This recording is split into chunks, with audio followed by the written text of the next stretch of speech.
So some of our innovative programs we have in the library are these 3D book nooks that go on our shelves that encourage the students to go and look at different parts of our library, fiction, non-fiction, graphic novels, picture books, middle school.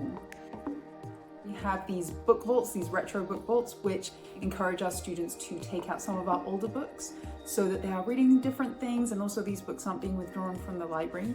We started this year a mini museum in the front of the library, which has a rolling display that changes every month, has posters which direct students to different museums around the world, and it has a small display as well. But by far our most popular sort of innovative program has been the library showcases that I do in our library classroom. These are interactive shows. The thing I love most about Dr. Khan's library is all of the projection shows that she puts on. She takes so much time and work to put them on, and she creates all these amazing sound effects and places for us to sit. Before each semester, students have to return all their books to the library. Around this time, I had bought this book called A Planetarium in a Book, and I thought, wouldn't it be wonderful to bring this book to life as the students won't be checking books out during library class. So that was the inspiration behind the first show. It became super popular, and so I decided to carry it on by bringing more of our books to life. Hey Davey, Timmy, what did you think about the planetarium show at the Holy Family Catholic School Library? It was very good. I was first doing the shows.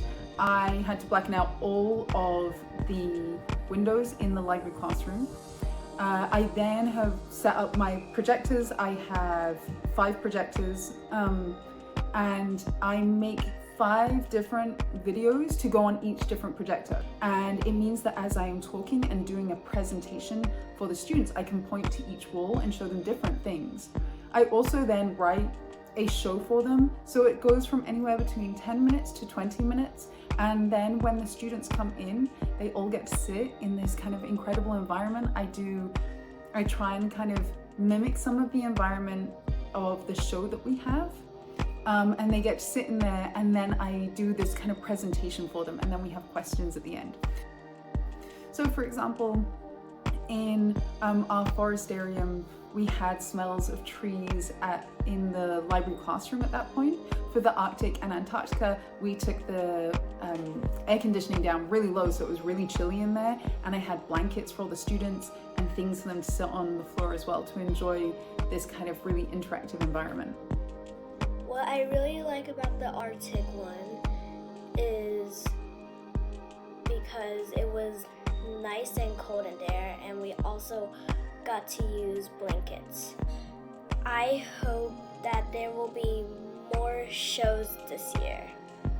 I have 2 more shows before the end of the year this year. I have more shows planned for next year, and it's about making sure that I am working with the teachers in our school so that our shows help reflect the learning that they have.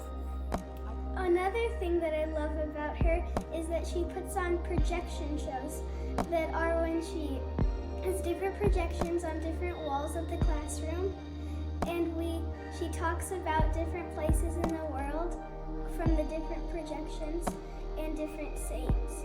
One was about the Arctic, and one was even about the jungle. So the first show I ever did was a planetarium, and then I followed that up last year with an oceanarium before spring break, and then a forestarium before the end of the school year. And it is the practice of just going and spending time with the sounds and the smells of the forest, and all of the little monkeys that we have in the forest today as well. So that is our forest experience here at the Holy Family Library. Thank you all so much for coming. I really appreciate it.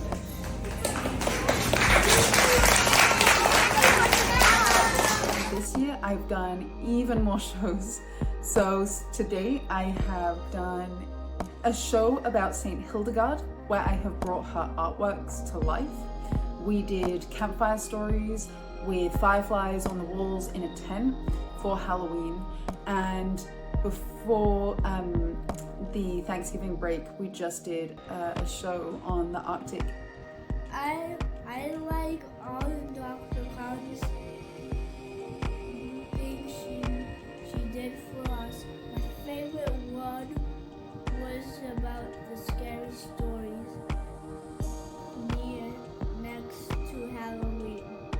Because they link to the classwork that students do. So for example, the planetarium this year is going to come at the very end of the year because that is when they will be doing in their science classes the solar system.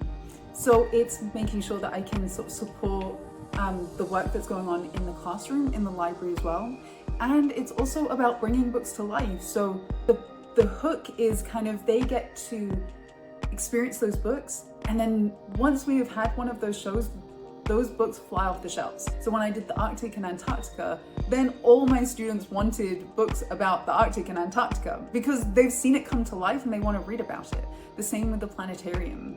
So it just kind of helps support all of that really dynamic learning that you should hope to see in a school.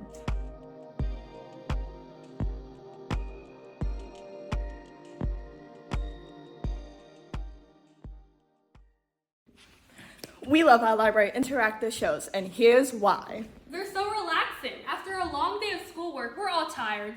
So when recess rolls by, we can go to the library and we can relax with our blankets and our learning, and it's so creative. It really is creative though. Dr. Khan makes it a new theme every time. She adds blankets, pillows, scents, atmosphere, like the whole thing is just so fun. Like it really is entertaining. You may think it's boring, but Dr. Khan makes it really fun with all the fun facts, such as... Information is really well put out. I mean, just reading at the library is fun, but these shows make learning actually fun. We love